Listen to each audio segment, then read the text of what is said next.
master. We have to make room and open your hearts, because what this man has to say is good for all of us. Like I said earlier, we're going to have to pay attention to what this man says, because he's going to open your minds. He's going to make you think twice about how you was feeling yesterday. He's going to make you think. He's going to make you think about why do I only behave on Sundays? Why do I only worship God once a day? When they said you pray 5 times a day, you should only. It's just so important, and you just have to make room for this man. You have to open up your minds and your hearts while we bring up him, because he's going to say some things, and you have to remember who he is representing. He's representing the most honorable Elijah Muhammad under the leadership of the most honorable Minister Louis Farrakhan. And in that day, that is such an honor in this day. It is an honor coming up, but to represent those 2 men with God backing him, it is such an honor. We have to show respect. We said we're thankful for Brother Dahveed. So I'm not going to talk anymore. We just want to give a round of applause for our student minister, Brother Dahveed.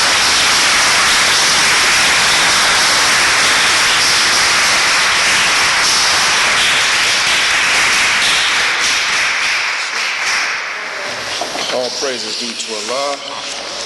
In the most holy name of Allah, the Beneficent, the Merciful, I bear witness that there is but one God, whose proper name is Allah. We thank Allah for all of his many wonderful gifts and blessings which he bestows upon the human family without measure. The greatest of his gifts and blessings is divine guidance, and that divine guidance always comes in the form of divine revelation through the mouth of his prophets and the scriptures that they bring. So we thank Allah for those former prophets, messengers, and apostles, and we thank Allah for Moses and the Torah or the Old Testament. We thank Allah for Jesus and the Injil or the Gospel or the New Testament.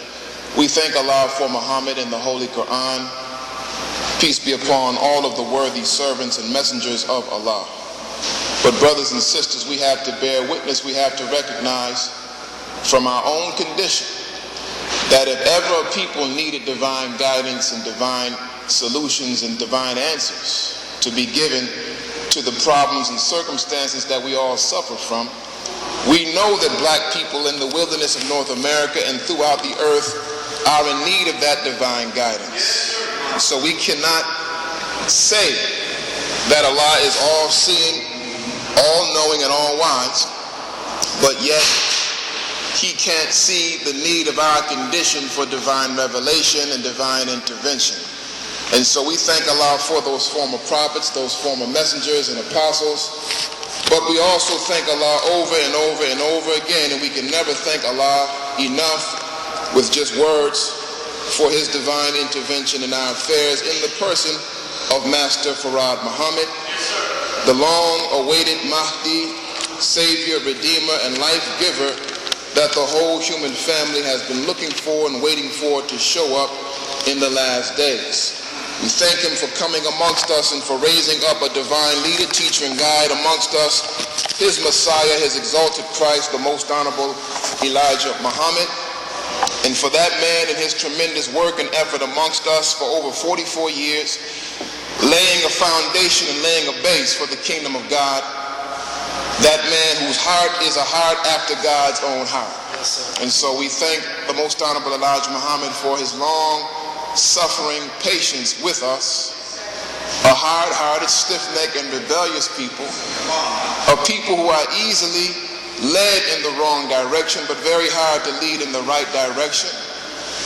You have to love us more than we hate our own selves, because we will take issue with and we will be offended by the very one who comes to raise us up from the mud of white civilization, and we will actually fight with that one and throw fiery darts at that one, and actually it becomes like a tug-of-war battle where we come up with arguments and reasons why we are not the people of God, and why should you spend or waste your time with us because we believe that everybody else is the people of God, but not us. And so we thank him for his tremendous and wonderful example as a Messiah, and now one today serves as the great and wonderful grace and reminder in our midst today, who is the great and wonderful helpmeet for the Most Honorable Elijah Muhammad, an extension of love and mercy personified in our big brother, the Honorable Minister Louis Farrakhan. It's in their worthy and righteous names I greet you, my beautiful and wonderful sisters and my powerful brothers, once again as we say it with the greeting words of peace and paradise, Assalamu alaikum. All praise is due to Allah, brothers and sisters. It's always a profound honor to be able to come before the people of God to represent the life-giving teachings of the Most Honorable Elijah Muhammad, as it is exemplified and amplified by our big brother in our midst today, the Honorable Minister Louis Farrakhan. We say life-giving teaching because this is a teaching that has given us life. It's a teaching that is designed to resurrect the mentally dead, the spiritually dead, the economically dead, the morally dead, black man and woman in the wilderness of North America and throughout the earth. And so it is a life-giving teaching. And we have to bear witness that many of us, all of us, we were once dead mentally, and we have to bear witness by our example, because there's no greater testimony that any one of us could give than our own life example. And so we bear witness that it is a life-giving teaching because we were dead. We were superstitious. We were backwards and lost to the knowledge of ourselves. And we were resurrected back to mental and spiritual life. And we bear witness to that by our example. And so it's always an honor. And we thank you, brothers and sisters, for coming out and giving some of your time this morning, this afternoon. And we hope and pray to Allah that what we say here will help to edify and inspire and uplift us and to strengthen us, especially in the times that we live in. The times that we live in. We need to be aware, brothers and sisters, that we're living at the time of the fall of America and the fall of this present world order. But, you know, Jesus, that wonderful example in the Bible and also the Holy Quran, gives us a wonderful example and teaching that we should look at, because he says in the book of Matthew that, you know, there will be wars and rumors of wars and pestilence and earthquakes, and nation will rise against nation and kingdom will rise against kingdom. And he said, see that you be not troubled, for these things must come. So he gives us an instruction. See that you be not troubled and upset and dismayed and bewildered and depressed, because these things must come to pass. So everything that we're seeing from the teaching of the Most Honorable Elijah Muhammad and the current events, all of these things must come to pass. And so we're not upset about this. We're not dismayed by this. We're not depressed by this. Because the Honorable Elijah Muhammad teaches us that America's power would be broken in war. And that the fall of America's power must be broken before that new book could be revealed to us. Because if the present world rulers are still in power, when that revelation is brought through our big brother, the Honorable Minister Louis Farrakhan, then the enemy would love to take that new teaching, love to take that new revelation and use it to keep themselves in power, even though they were only given a time of 6,000 years to rule. He would love to extend his rule and cause himself to be a permanent ruler in the earth. And so his power must be broken before we can have that revelation that is needed to build this new world. And so his power is broken through war. wars and rumors of wars, and that he would go to war, so says the Honorable Elijah Muhammad, that America would go to war in Europe and her armies would be destroyed there. And so, this is what we have to go through. These things must come to pass on the way to a new world of righteousness. And that is something that, a new world of righteousness is something that the righteous want to see. We desire to see.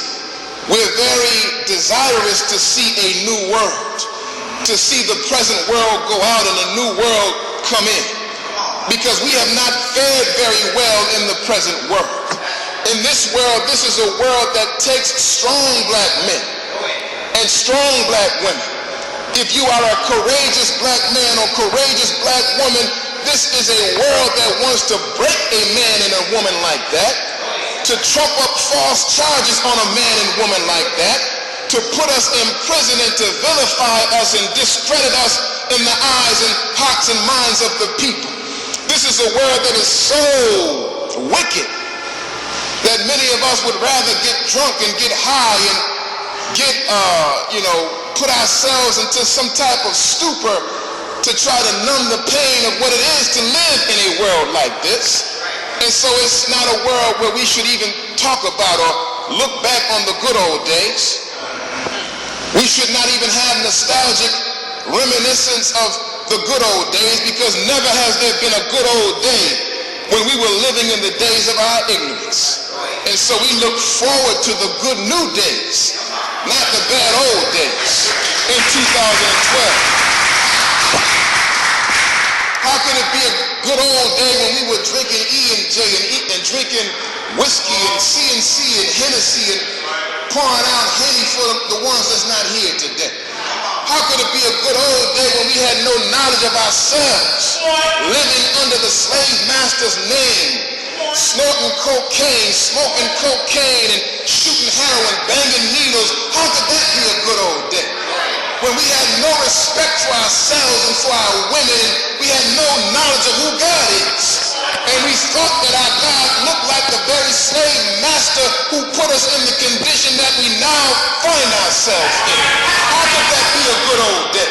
That's a bad old day. And we look forward to the good new day that is being ushered in today as we live in peace.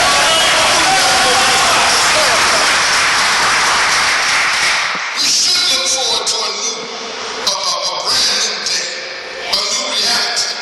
And not only look forward to it, we should work and strive hard to help bring it in.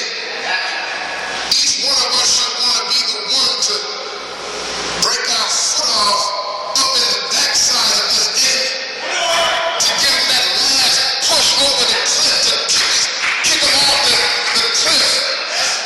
I want to be the one to give him that last shove, that last kick, that last push, to push him over the edge.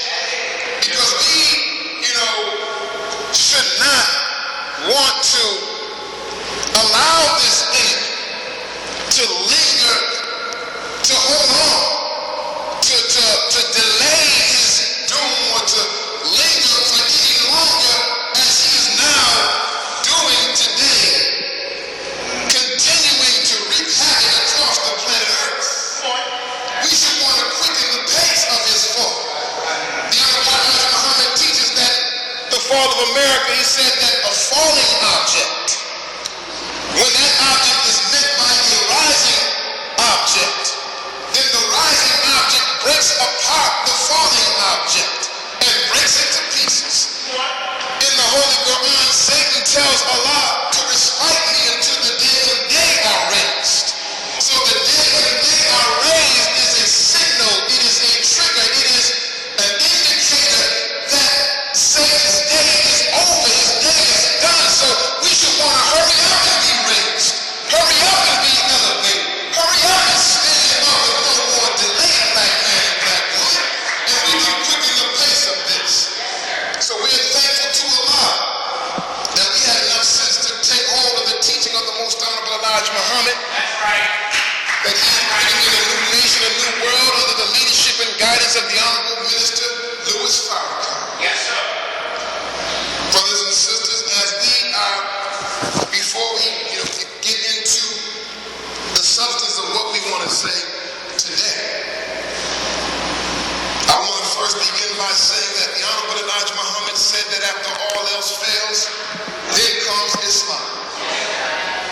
tried everything else.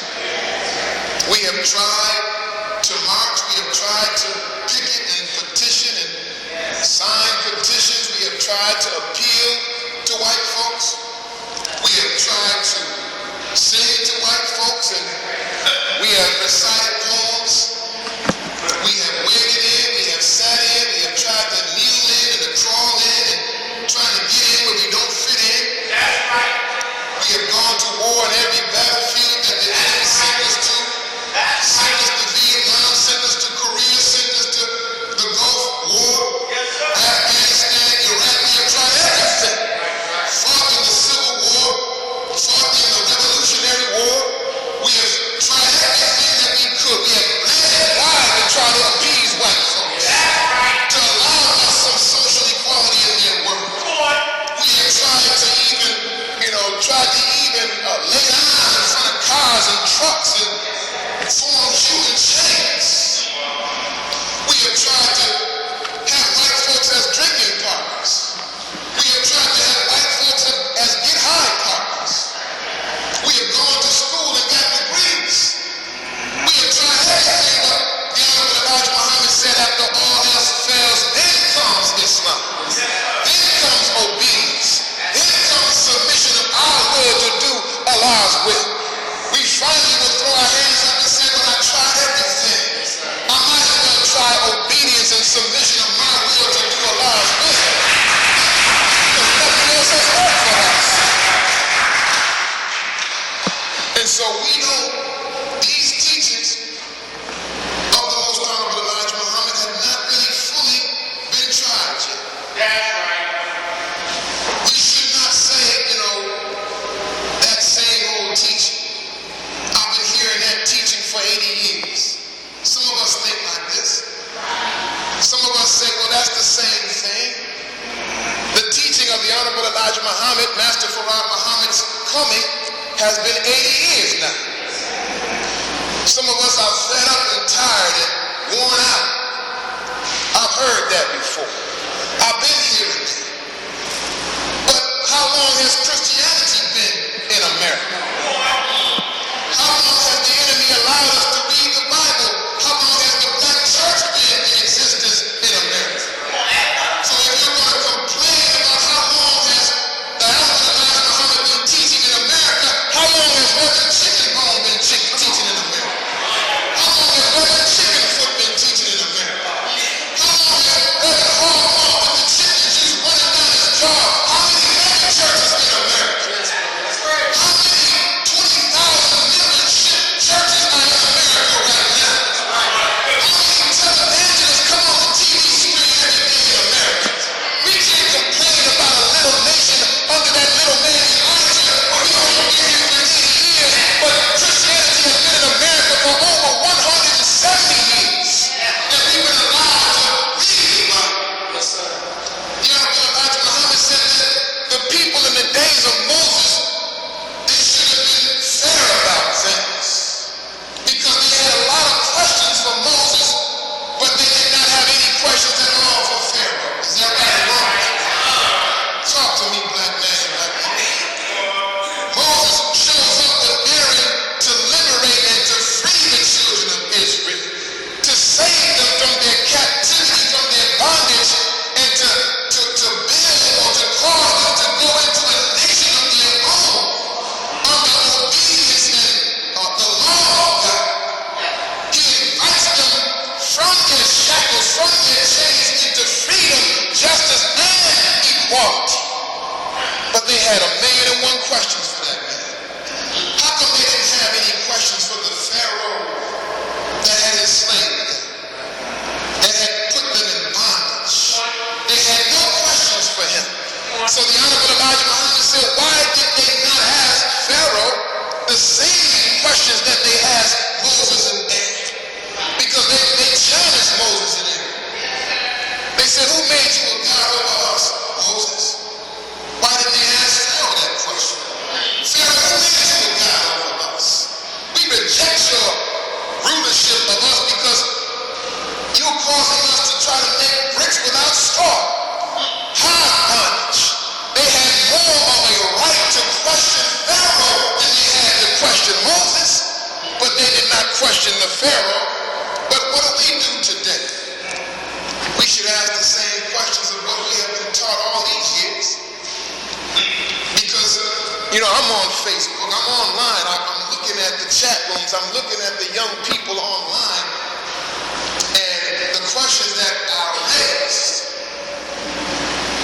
as Muslim followers under the leadership of the Honorable Elijah Muhammad, we don't interpret Scripture.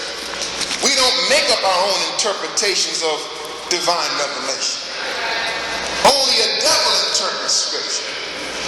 You meet the devil in the book of Genesis on page 1, interpreting the Word of God. That is the hallmark. That is the calling card.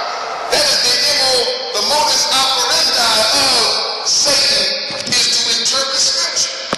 But he gives it his own interpretation, a false interpretation, to mislead the people and cause the people to follow Satan while they believe they're following God. Is that right or wrong? Yes, sir. Yes, sir. Satan could not deceive the people in his own name. He could not introduce himself to the people and say, how you doing? I'm Satan. I'm about to deceive you. He has to come in the name of the righteous. He has to come with the righteous label, cloaked in the disguise of a righteous man's name in order to deceive the people. So the devil comes in the name of God, using the Word of God to misinterpret the Word of God and deceive the people and cause the people to follow him while they believe they're following God. So we don't give our own interpretation. We follow the interpretation given to us by the Honorable Elijah Muhammad in the message to the black man.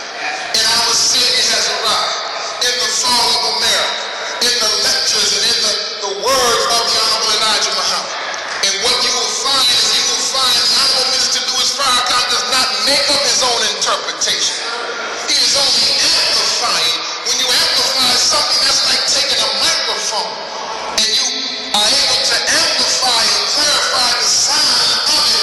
That is what the Honorable Minister Louis Farrakhan does. He has not changed one jot, not one tittle, not one iota of the teaching of the Most Honorable Elijah. He is on message. He's been on message. He's on point. If you go back and look at Savior's Day 1981, the first Savior's Day in the rebuilding process of the Nation of Islam, you will see that message is the same message as it is today.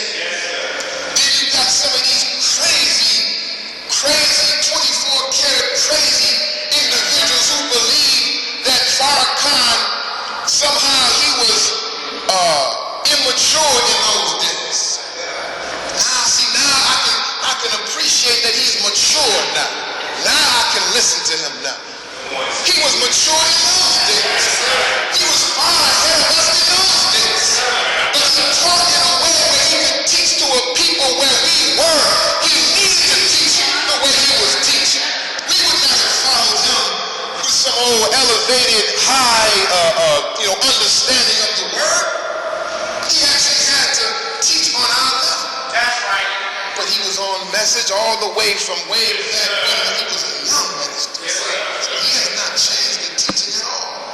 And we don't interpret Scripture and bring our own interpretation to the Scripture. We follow what the Honorable Elijah Muhammad gave us and taught us. And if you doubt that, if you have questions about that, and you say, well, you all teach some very strange things. Let's put the shoe on the other foot. What do you believe as a Christian? What do you believe as a Muslim? As a Sunni Muslim? What have you been taught? That sounds so outlandish, so far-fetched, and so strange, but you all accepted that. Well, you all teach that the Honorable Elijah Muhammad is still alive and is living and breathing somewhere. How could you all believe that? Well, you believe that Jesus of 2,000 years ago is still alive. You believe he's going to come back with holes in his hands and holes in his feet. He's been gone for 2,000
horse that flies.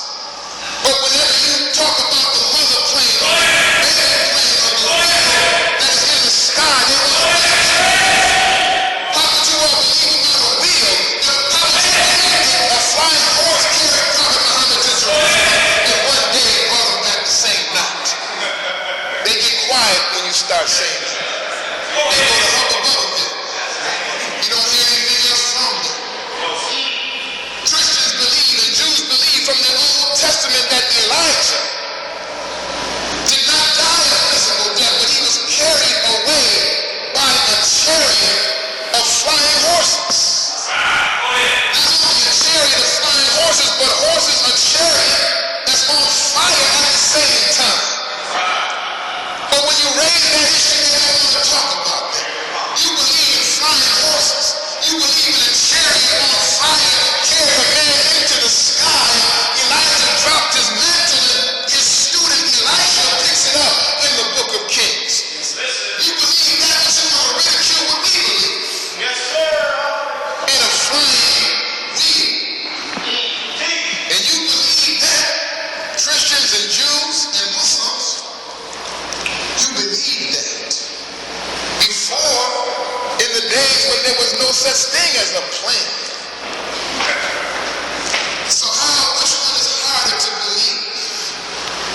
We're taught, brothers and sisters, and many of the things that we accept and believe, we just believe it on face value. Yes, sir. Yes, sir. They believe in the enemy, the 10% on face value. Yes, sir.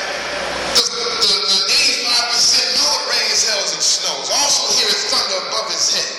But they do not try to find out who it is that causes all this to happen by letting the 5% teach them. He believes in the 10% on face value. The face value, you trust. You trust the people on 60 Minutes. You trust the people on Channel 4, Channel 2, and Channel 7. Maybe their face value, maybe their face looks trustworthy. Maybe you believe in Peter James. You believe in these Caucasians on the news line, telling lies and using technology. You believe in the people on the Today Show and The View and Barbara Walters on face value. So when they tell you something is true, we believe that we tend to believe that white folks are the authority on truth. When in fact, they are scientists of lies and deception. And the Honorable Elijah Muhammad said they use what is called technology. Technology is the science of lies and tricks that has been exalted to an art form or to a science, a systematic practice of lying. You don't know nothing about that. You try to practice lying and practice keeping a straight face in the mirror, you bust your own self out of the lie. You a damn liar. You don't know anything about the 17 different body language clues that give you away as a liar. But they know about that. They know when you go to the parole board and when you go to probation, when you go downtown to the court, they know you're lying. Because you already giving yourself away with your body language. When you look up into the right, you're accessing your creative, your right brain, creative centers of your brain. So the judge knows, he's making up a story right now. He's being very creative with the truth right now. He's accessing the creative center of his brain. He's a damn liar. So I know I'm going to have to violate him and give him 2 more years. And I don't know anything about that, so we might as well leave that whole area alone because we're not good at being bad. That's why the black man fills up the jails across America and across the world. We're not good at being bad. It's like a fish out of water. We're out of our element. We're out of where our strength is. Our strength is to be righteous. Our strength is to be a reflection of God.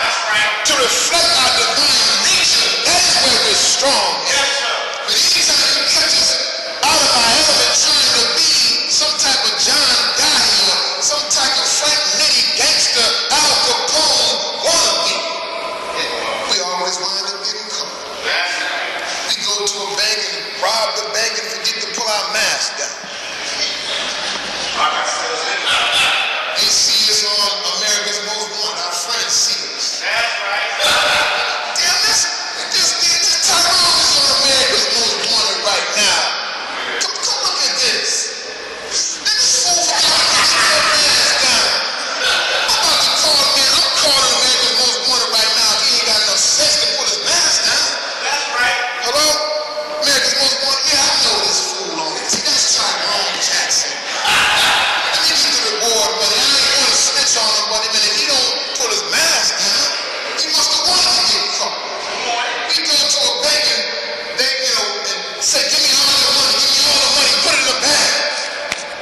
on the wall and try to intimidate people in Salamanca.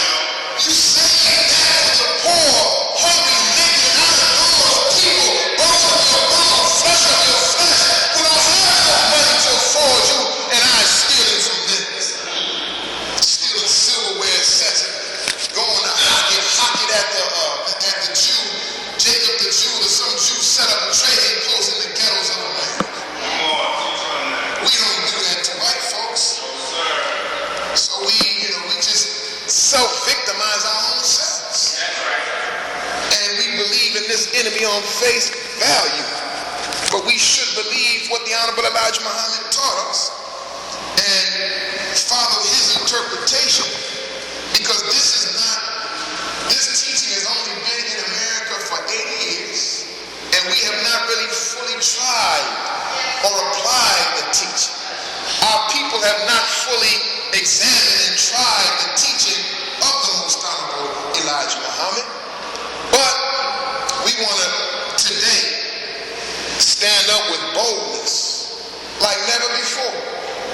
Today is the day. Now is the time to stand up with uncompromising boldness and say it from the mountaintop. And Allah appear in the person of Son of Man, coming from the east, coming to the west, to raise us to a living perpendicular. We should say that loudly now, boldly now, because now is the time to do it, because all of this darkness that has enveloped America and the world is becoming more and more obvious that we have something that the world is in need of, and we have a key that will unlock the hearts and minds and the condition of the people. So maybe we've been saving our energy, like saving our energy to the last part of the race. Sometimes that's a good strategy to use, and maybe we've been resting on our laurels and kind of like resting on the side and saving our strength and our energy. And if that's what we've been doing, then now we got to run this race, brothers and sisters, because we have so much to do in this day and age. And I don't want us to be like those in the days of Master Farad Muhammad's departure, the Honorable Elijah Muhammad's departure. Some of us, when we heard the Honorable Elijah Muhammad say, I'll be back in 3 years. Some in the days of Master Farad Muhammad, when he said, I'm going to go, but I'll be back. They said, okay, well, I ain't got to work no more. I'm not paying no more bills. Let's pack a bag and put the bag by the suitcase, by the door, so we can be ready to leave. And so we waited and waited and waited and we waited. Let's not make that mistake and make that error and not recognize that we have to plan like we'll be here 1,000 years, but live like today is our last day. That's what the Honorable Elijah Muhammad said to do. Plan as if you will be here 1,000 years, but live as if it is your last day. So that means live with some zeal, and live with gusto, live with enthusiasm and energy, and get all of the essence out of the life that we've been blessed with, the precious gift of life. But we also plan as if we'll be here 1,000 years. Don't make the mistake, brothers and sisters, of saying, well, why should we even plan on building a new mosque and a new school? Why should we even talk about, a new mosque and a new school when we already know from the webcast that it's only going to be 5 mosques, 4, maybe 5. They said it was going to be only 5 or 4 cities that will stay open. This one going to close down. Look at us. This ain't going to be one of the mosques that stay open. This is how hard we are with ourselves. And we don't want to, we act like we should not plan and work as if there will be no life or reality after the fall of America. Not looking to see what's on the other side of the fall of America. What is on the other side of the fall of America is a new nation, a new world, which we will be the recipients and the vanguard of that. So we still have to think about what's on the other side of that. Life will go on. Life is not over once the fall of America happens. We still need schools. We still need institutions. We hope and pray to Allah that it will still be alive. We still have children and grandchildren. It's not the end of life. It's the end of the enemy's work. So Jesus in the Bible talked about signs of the end. But the end is not the end for everybody. The end is the end of the enemy's world. And this would not be the first time that a nation or a system has expired and gone out of existence.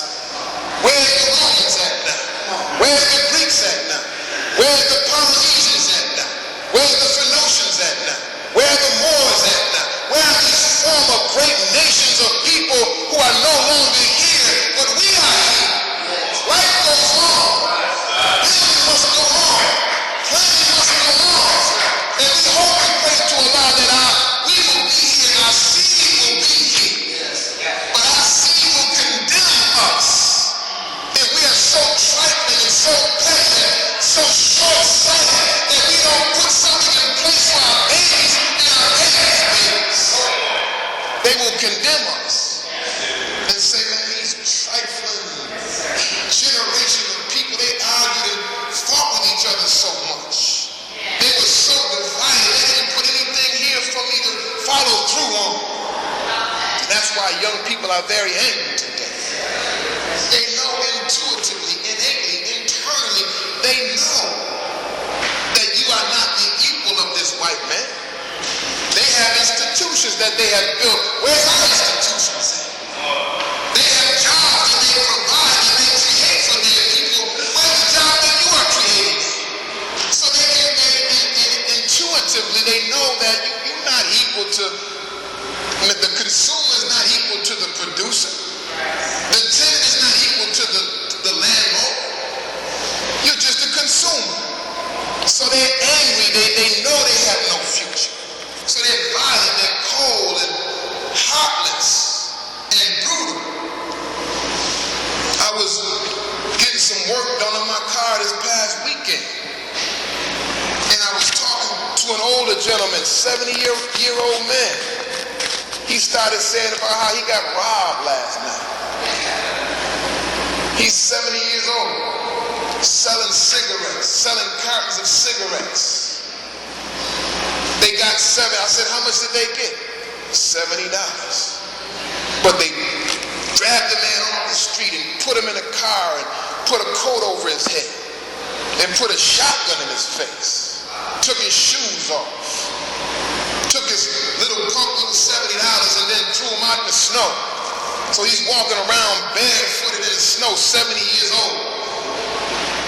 A woman has some kindness on him and she tells him and puts him in the car and drives him somewhere to safety. He said, I know who it was. They ain't nothing about 15, 16 years old. He said, that's about the 10th time that happened to me. How do you keep getting robbed 10 times?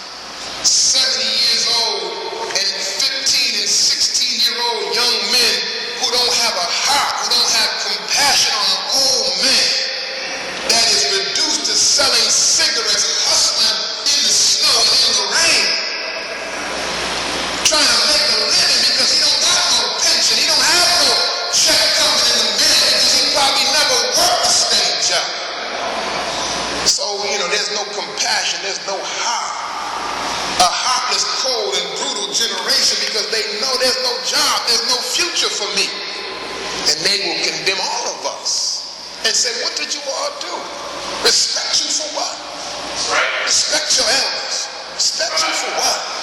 So now they cuss in front of you. They talk all kind of nasty talk in front of the elders.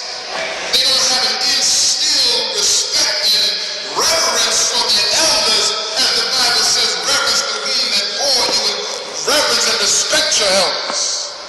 They don't have that because because we did not have enough sense to create a reality for them. When Jesus talks about the end times in the book of Matthew, in the 24th chapter, signs of the end, he talks about signs that we should look for the end. And the Honorable Elijah Muhammad, I want to say, told us, I'm going to read what he said from our Savior has arrived. But this is in the 24th chapter of the book of Matthew, the coming of the Son of Man. Starting at the 32nd verse, Jesus speaking, now learn a parable of the fig tree. With his branches yet tender, he putteth forth leaves. You know that summer is near. You see the leaves, you know summer is near. So likewise, when you shall see these things, know that it is near, even at the doors. Verily I say unto you, this generation shall not pass till all these things be fulfilled. So Jesus of 2,000 years ago talking about signs of the end. And this present generation in his time will not pass away until all of these signs are fulfilled. So a generation is 20 years. It has been 100 generations since the time of Jesus. How could he say that his generation would not pass until all of these signs are fulfilled? And we did not see the end 2,000 years ago. We did not see all of these signs fulfilled 2,000 years ago. We're seeing the fulfillment of those signs today as we live. So how could that Jesus living 2,000 years ago be talking in the present tense?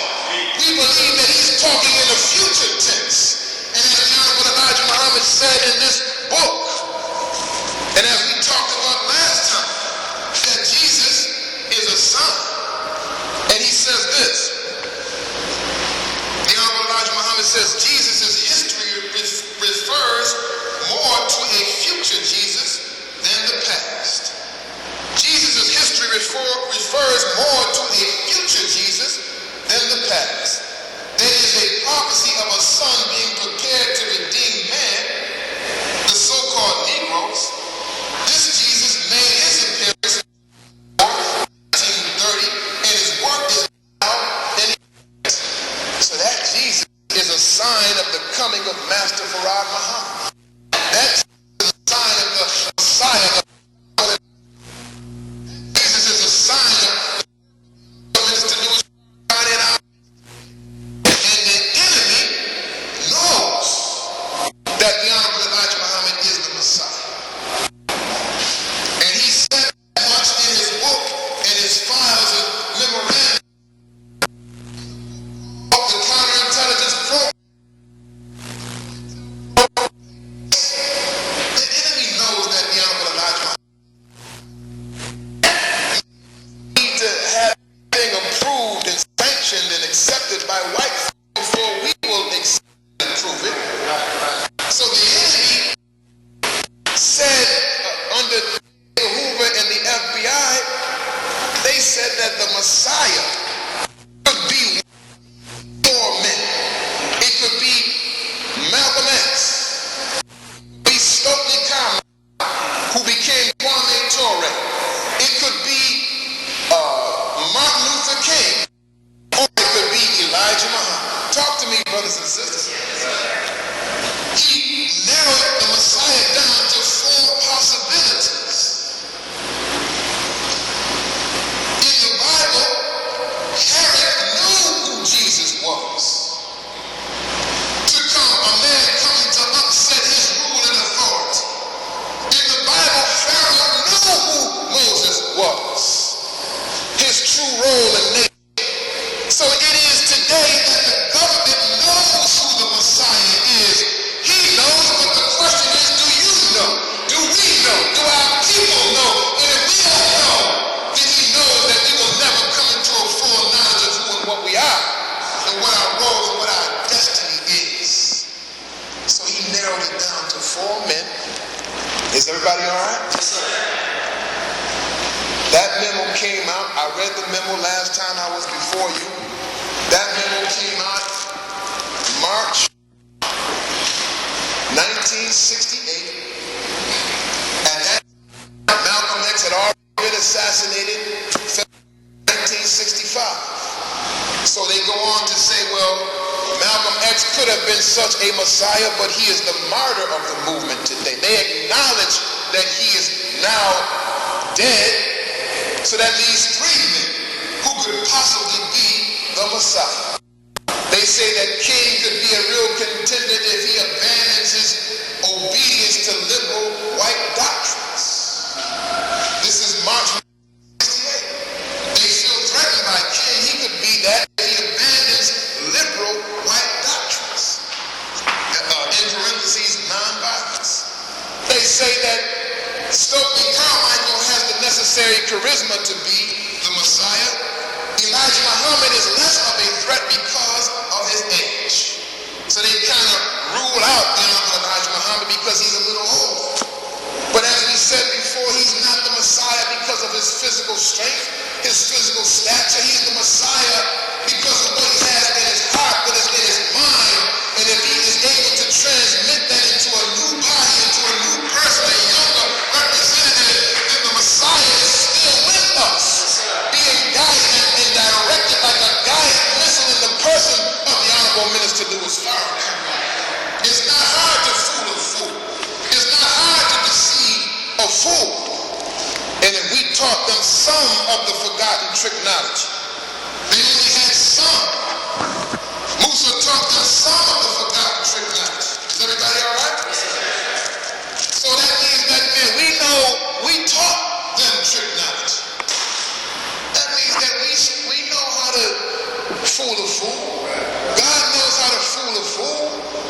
God knows how to shoot an arrow crooked but still make it go straight. God knows how to conceal his word and conceal the meaning of his word even though it's right in front of your face. And so the Honorable Elijah Muhammad is the Messiah. This is March 1968, and as we know from history, by April, a month later, Martin Luther King assassinated in Memphis, Tennessee at the Lorraine Hotel by supposedly by Lee Harvey Oswald, a man who was supposed to be in jail at the time when he assassinated Martin Luther King. But a man who escaped from jail in a laundry car and absconded to Europe after the assassination, was able to get a passport and travel arrangements and money together that he could flee the country, and they caught up with James Earl Ray. James Earl Ray, they caught up with James Earl Ray in Europe somewhere. Talk to me, brothers and sisters. So there's a lot of terminology and deception that goes on. But Martin Luther King murdered, assassinated, so now that leaves two. Stokely Carmichael and the Honorable Elijah Muhammad. Stokely Carmichael becomes Kwame Ture. He now the leader, or he became the leader of the All-African People's Revolutionary Party, a Pan-Africanist movement. And he lives to, I think he died in 2000, sometime around there, of cancer. So out of the four people that they named, two of the people are followers and teachers and students of Master Farad Muhammad. Malcolm X and Elijah Muhammad, 2 out of 4. 2 out of 4 are followers of the teaching of Master Farad Muhammad. Talk to me, brothers and sisters. So Malcolm X is a student of the Honorable Elijah Muhammad. They always want to give credit to the student and don't bear witness to the teacher, like Malcolm X was a self-made man, a self-taught man. But he was not a self-taught man. He was a student of the Most Honorable Elijah Muhammad. So 2 of the 4 coming from the teaching of Master Farad Muhammad. That should tell you something about the power and the weight of the teaching that we're following right now. Is that right or wrong? Right. You should never underestimate the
man, do tricks on the turntable.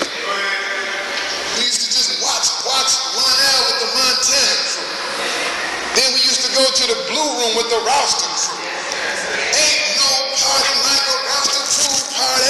We used to have chants that we used to say. But we'd be at these house parties.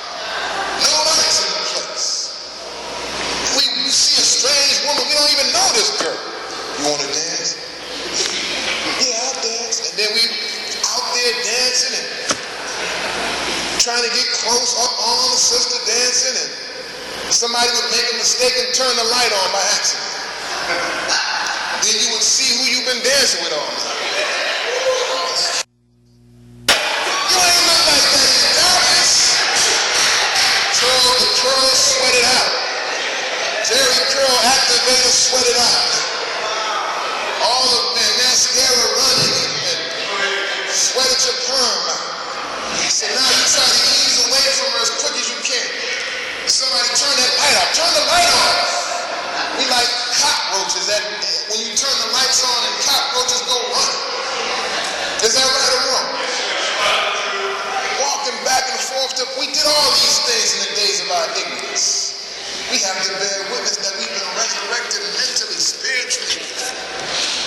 Our worst day in the light of truth is 100 times better than our best day in the darkness of our ignorance. No matter how hard it gets, no matter how uphill the road is, no matter how many mistakes and errors and fumblings that we see, no matter how imperfect our performance or our level of performance is in the days of our knowledge of truth, it is far better than what we did in the days of our ignorance, and we have to think about over and over and over again.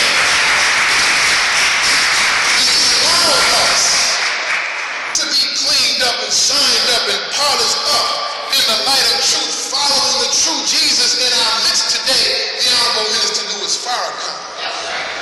But we have to look at the Jesus. The Honorable Elijah Muhammad said that only 25% of what is written in the Bible and Holy Quran of Jesus is historic, and 75% of it is prophetic. Meaning that 75%, the greater part of it is a prediction of something to come. And that day to come is now, in the present tense, now. So when we read about Jesus and we see him saying the signs of the end, this generation will not pass away until this is fulfilled. We are actually reading about a man who is living today in our midst right now, as we live and as we breathe. And that man is the Honorable Elijah Muhammad and his student, the Honorable Minister Louis Farrakhan. And so the signs that we have to look at, the signs that we have to see, they all mean something. There's meaning in every aspect of what we read about of Jesus in Bible and Holy Quran. And so we get to a certain part of Jesus' life and experience talking about the end. We get to a certain part where Jesus is charged with false charges. And he's arrested and he's assassinated, executed. All of this is a sign. We get to a certain part where he is crucified. That did not happen 2,000 years ago. That is to happen today. The Jesus of 2,000 years ago did not die on the cross. The Holy Quran talks about in Surah 4, the woman, verse 156 and 157, the Jews are talking. And Allah is talking about the Jews. He says, and for their disbelief and for their uttering against Mary a grievous calumny, and for their saying, we have killed the Messiah, Jesus, son of Mary, the messenger of Allah, and they killed him not, nor did they cause his death on the cross, but he was made to appear to them as such, and certainly those who differ therein are in doubt about it. They have no knowledge about it, but only follow a conjecture, and they killed him not for certain. So as Muslims, we believe what the Holy Quran says. Is that right?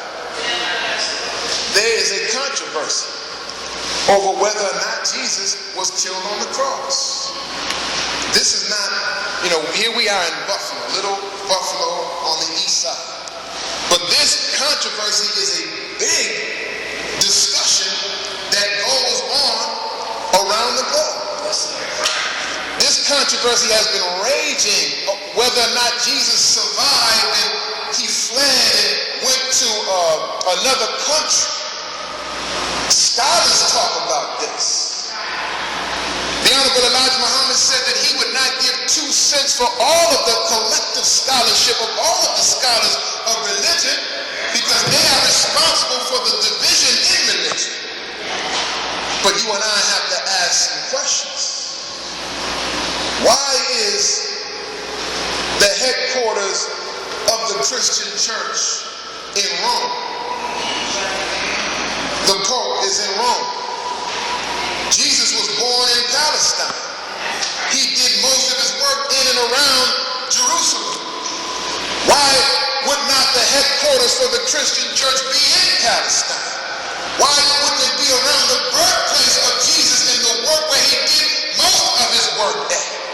But if you look at Palestine today, there is an apartheid system in the place where Jesus was born, and the Palestinians living behind a barricade, living behind a wall, having to have papers and visas in order to go into Israel to work. And you have these so-called Jews who came from Europe and Russia, these Ashkenazi so-called converso Jews, who are oppressing the Palestinian people, who set up a nation in 1948. So don't lie to me and tell me that we can't set up a separate state or territory of our own. You did it for the so-called Jews in Palestine, so-called Israel, and America has been giving $3 billion every year for 50 plus years to the greatest welfare recipient in the world today. So-called Israel is the synagogue of Satan. Those who call themselves Jews but are not Jews, they are the synagogue of Satan. So Palestine, the place of Jesus' birth, is tore up right now. It's a place where the Palestinians don't even have the right of return. Those refugees who got ran out during the 6 Days War, during the wars that the Caucasians had, the so-called Jews had, they pushed out Palestinians and they don't even have the right to come back in these so-called Middle East Israeli-Palestinian negotiations.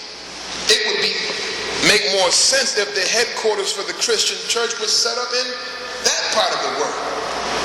But why is the headquarters for Christendom in Rome, where the orders came from to arrest Jesus? The orders came from to crucify Jesus. Talk to me, brothers and sisters. Something is wrong with that picture, where these so-called Negro preachers take their marching orders and their understanding and interpretation of Scripture. They take it from white Christians. They take it from the top down, and they're told what to say and what to teach and what interpretation to give. They get it from white Christian leadership. They've always taken a well-spoken, articulate slave from out of the bunch of slaves and told them what to preach. And they would give them an extra piece of chicken and a buttered biscuit and a pat on the head to teach a misinterpretation of the Word of God. Yes, sir. That's what they did. Is that right or wrong? That's right. So you have Reverend Chicken Wing, Reverend Chicken Foot, Reverend Hog Maw, you have all these, Reverend Sunday Fried Chicken Eater, and all these preachers and teachers, these bootlicking, butt-licking Uncle Tom so-called leaders. Yes, sir. A church on every corner and a liquor store right across the street from the church. You got 3,000 members in your church, but a buffalo looks the way it looks. Let us have 3,000 members, fathers and the minister do his father come. Let us have 100 members. If we had those numbers and those resources, Buffalo would be a completely different reality right now. You got a church on every corner, but Buffalo looked like a bombed out war zone. You must not have the truth. And you've had that truth for almost 200 years, 170 plus years in America. And we're going backwards as a people. So they don't have the truth. And they take their marching orders from the Pope. You say, well, I'm not a Catholic, I'm a Protestant. Well, man, the Protestants, because they were protesting against the Catholic Church, they were given the name Protestant because Protestant is a protester who's protesting money being given to the priest to buy their way into heaven. So they broke away from the Catholic Church and formed the Protestant Church under a man called Martin Luther. And Martin Luther King Jr. got his name from the European, German, Caucasian Martin Luther. So we've been following white folks' names, their culture, their religion, their God, their interpretation. We should want to give that back to him. Because it has not served us properly. Even our best leaders and teachers still have been following the example and the teaching and interpretation of our former slave masters.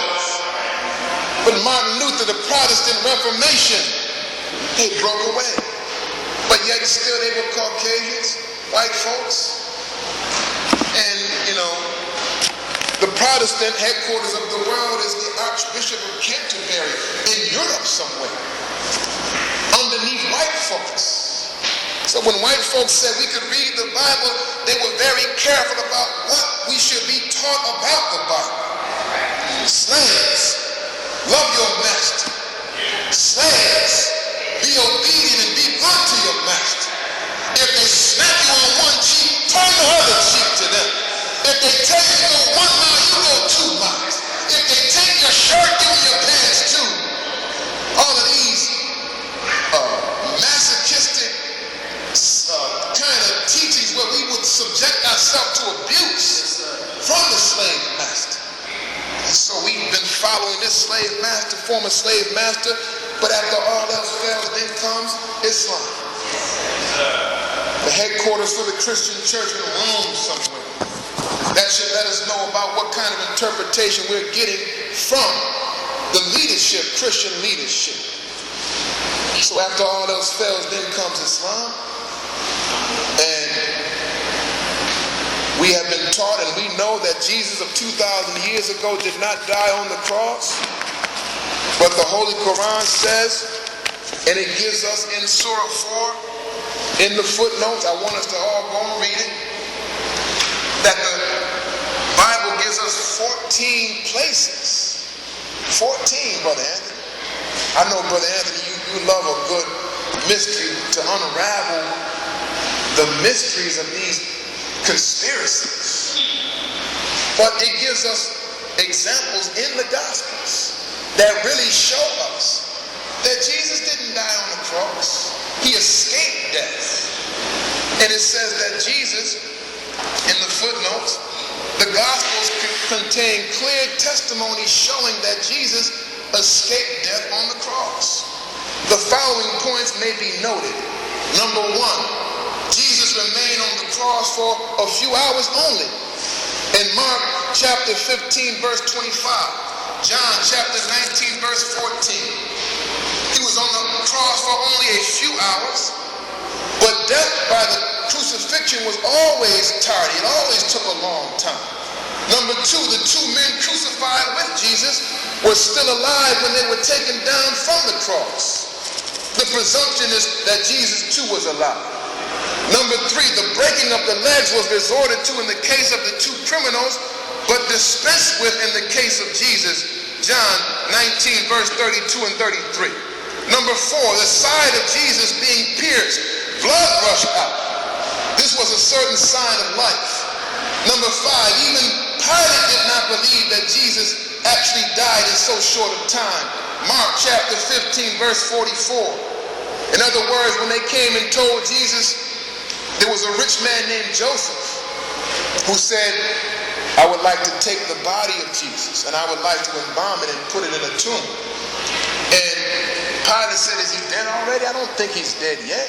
And he sent a young guard, a young sentry to check. Go tell me if he died yet. And the young man came back and said, yes, he is.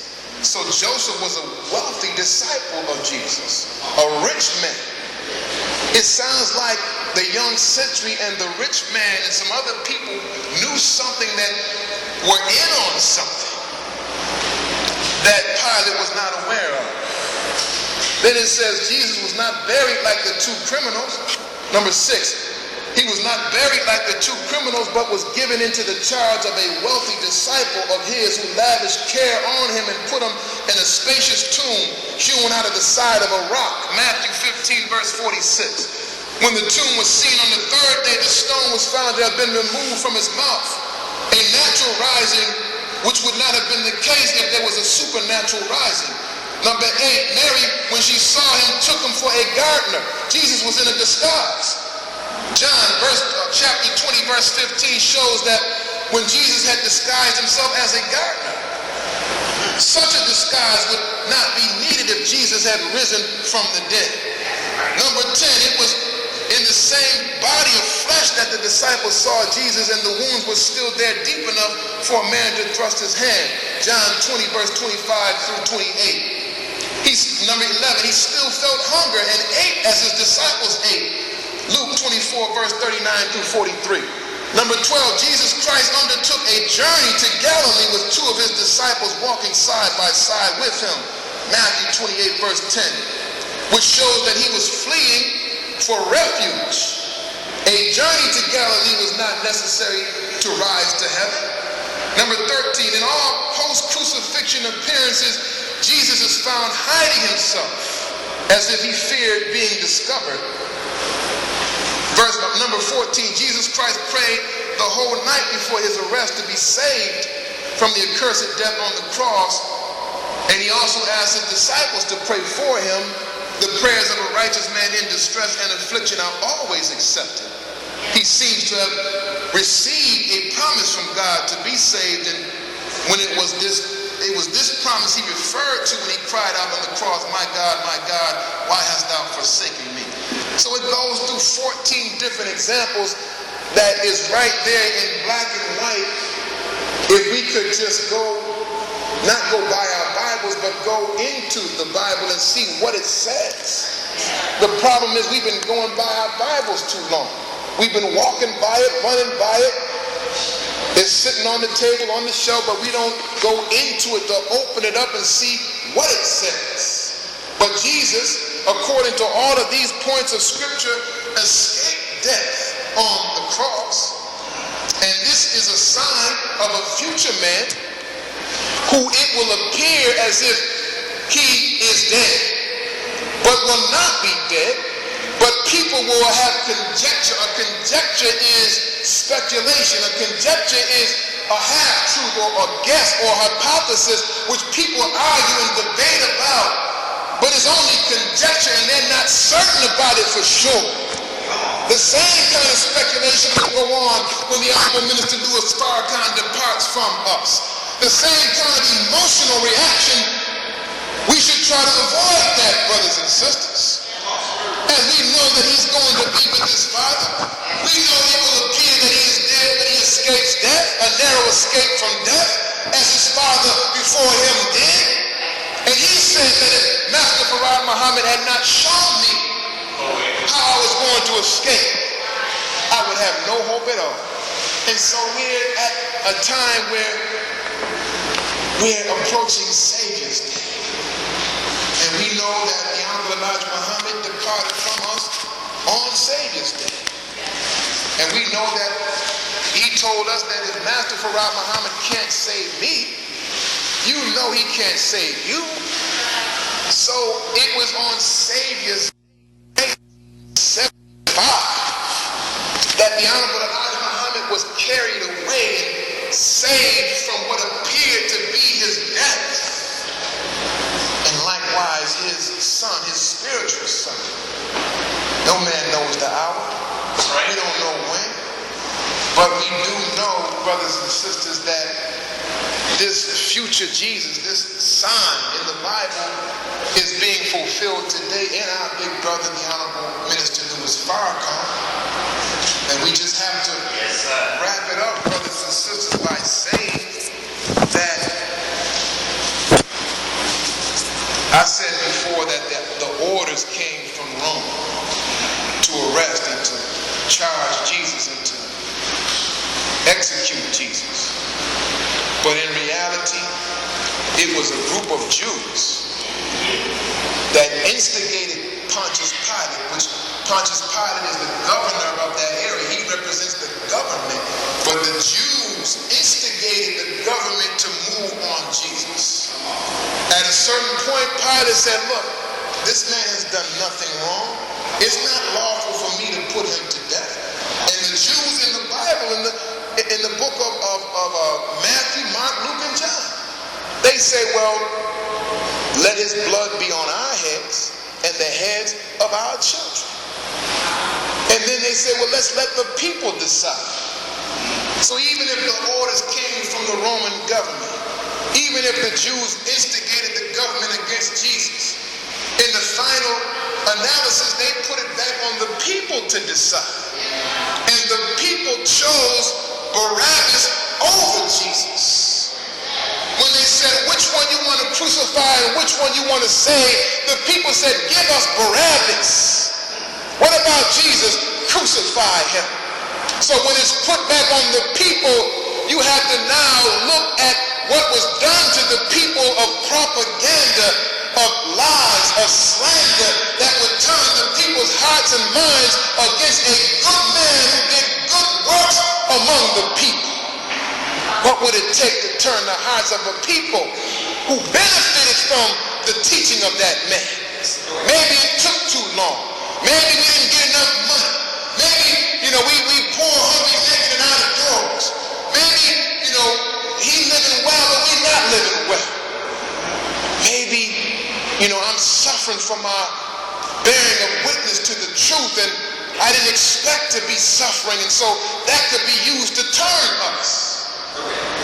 We should just go ahead and just say it, brothers and sisters, that to warn us that in the final analysis, it was the people that decided to crucify a good and righteous man and save and deliver that wicked man. So I'm just going to put it out and put the shoe out in the middle of the floor. And this is also related to our Savior's Day gift. As we're in that season of Savior's Day gift giving, Judas was upset because a woman put fine and expensive oils on the foot of Jesus. He tried to say in his mind he didn't like that. This woman took her hair and used her hair like a sponge, like a rag. And she had some fine, expensive oils that she used to rub his feet and to wash his feet with. Judas is looking at this. He said, we could have used that oil and sold it and got the money and gave the money to the poor. As if his heart of compassion was bigger than Jesus' heart for the poor. As if he knew more about what the people needed and had more love for the people than Jesus had. But in reality, he was envious. He was jealous.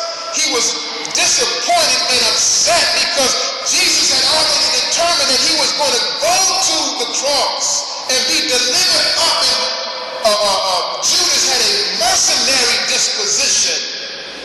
He had a militant disposition.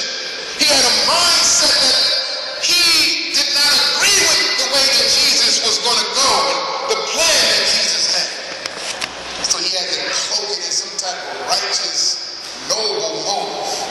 We could have sold that expensive oil and you wasted it on the feet as if the feet of this man don't deserve some oils and some cleaning and caressing and some caretaking. He needed a pedicure.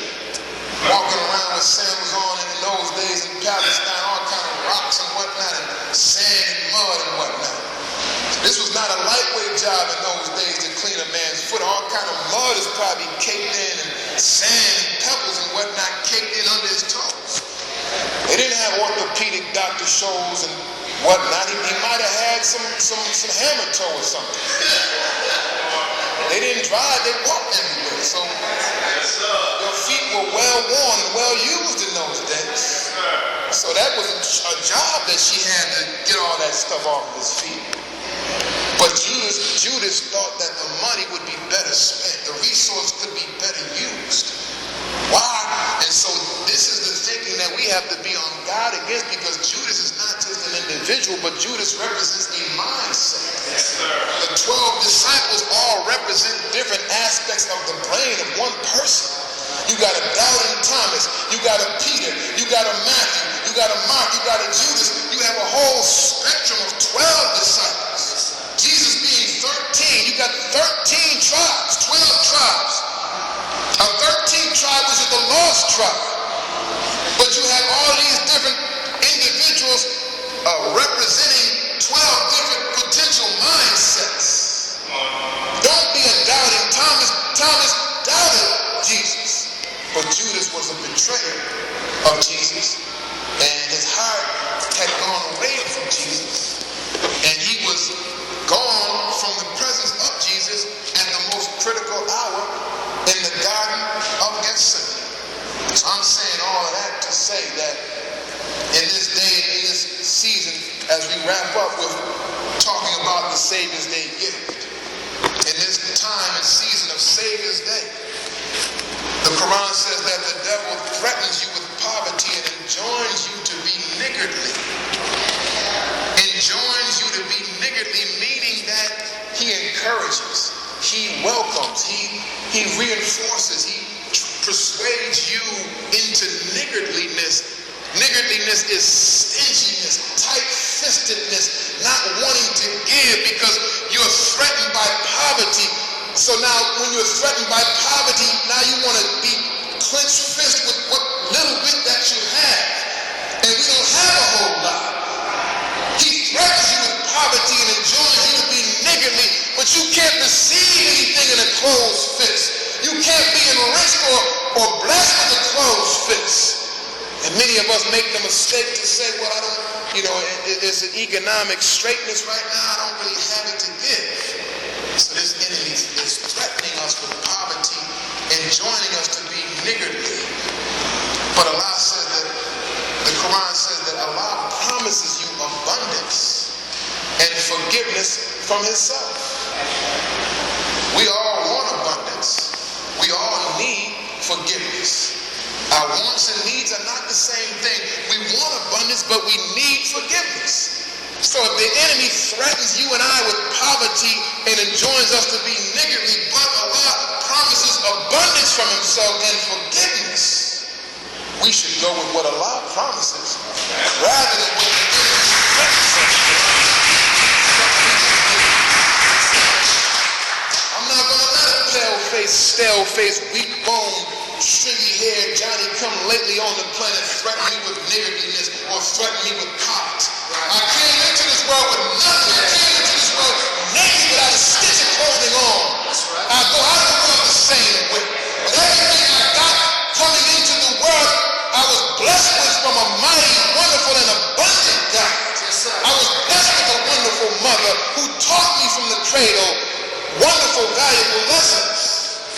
Everything I got from the blessings and kindness and abundance of Almighty God, Allah. And Allah is well able to give and to bless and to amplify the means of subsistence for whom he pleases. So as I'm going through hard economic times, like many of us are, like all of us are, but yet and still, in struggling to at least give a part of what little I do have, to give something out of what little I do have, even even if I get $1, I got to give 10 cents. If I get $10, I got to give $1. If I get $100, I got to give $10. It's like planting a seed in the ground. You don't get one seed back. You get 7 ears of corn with 100 grains on each ear. You get it back 700-fold. I'm bearing witness to that my own self, because even though I'm saying it's hard economic times for myself and my family right now, but just the act of giving, just the act of returning back to being a charitable person is giving me it's giving me a renewed spirit. It's giving me a purification of my heart. It's giving me upliftment, strength, edification. It's increasing my faith. And faith is the essential quality that all of us need to navigate through a dark time like this. If I had no money at all, I still want to have faith. Because if I have no money, no house, no car, but if I got faith, I can get a house, I can get money, I can get a car.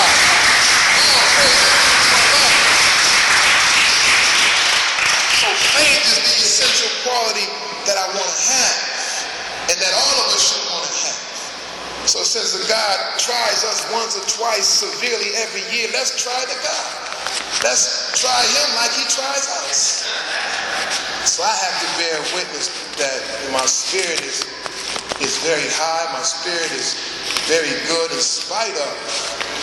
And that's really all that matters, because, even if I was wealthy, if I had a lot of money but no faith, no hope. You see people win the lottery, but then they wind up dead 2 and 3 years later because they had more money to buy more cocaine. Some of us don't need all the money that we can spend.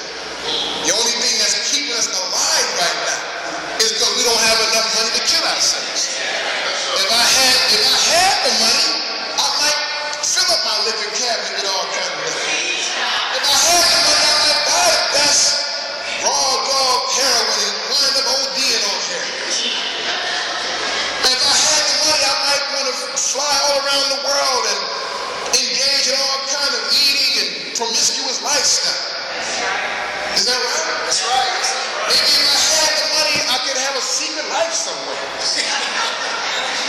And I could have a penthouse apartment downtown Buffalo, a bungalow in Jamaica. If I just had the money, maybe the only thing stopping me is that I don't have no money at all. Maybe I can get spiritually strong enough that when I do get the money, when I do get the resource, I'll have the spiritual backbone and the ground to be able to have that without allowing that to destroy me.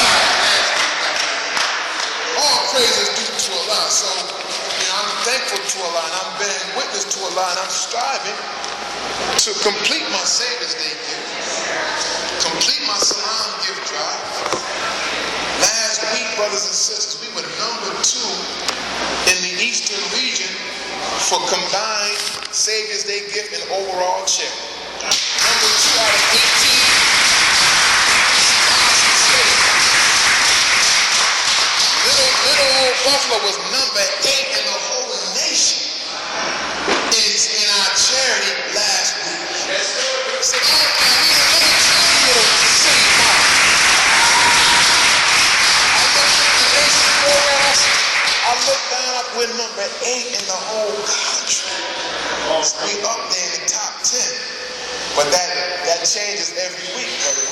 Somebody may look on there, Indianapolis was down, they may look and say, oh no, we ain't gonna let no, so this week they may come back. So then another city may say, no, we're not gonna let this happen. So they may try to get back on top and we may get pushed down, but I don't think Buffalo, because we always linger in the top, we're perennial, achievers when it comes to charity and gift giving. So let's stay in the top 10, but if we don't, let's bounce back. But I just wanted to report that to us, that, when the minister looks on the nation's program and Brother Burby looks on there and sees Buffalo number 2 in the region and number 8 in the nation, then, that's well pleasing, and we should feel a sense of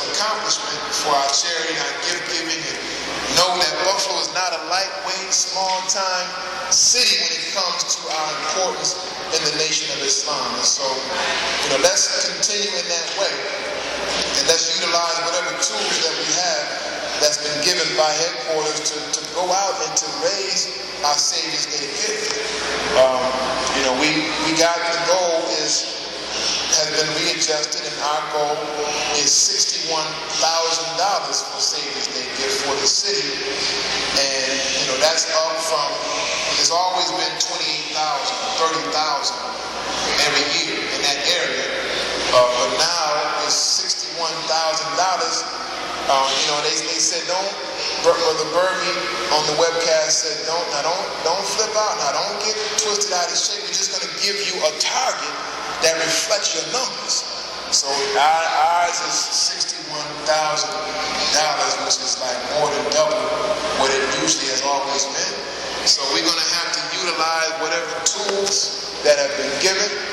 We're going to have to utilize whatever the Pioneer Banquet or whatever activities that we can use to generate to try to make that goal. But each one of us should want to try to make our individual goal. And if we take one step to Allah, He takes two steps to us. And so I thank you for your time and for your patience and for listening. I hope and pray to God something will send us some help and some benefit to us. And I greet you as I came with the greeting words of peace and paradise. As-salamu alaykum. Alaikum salam, sir.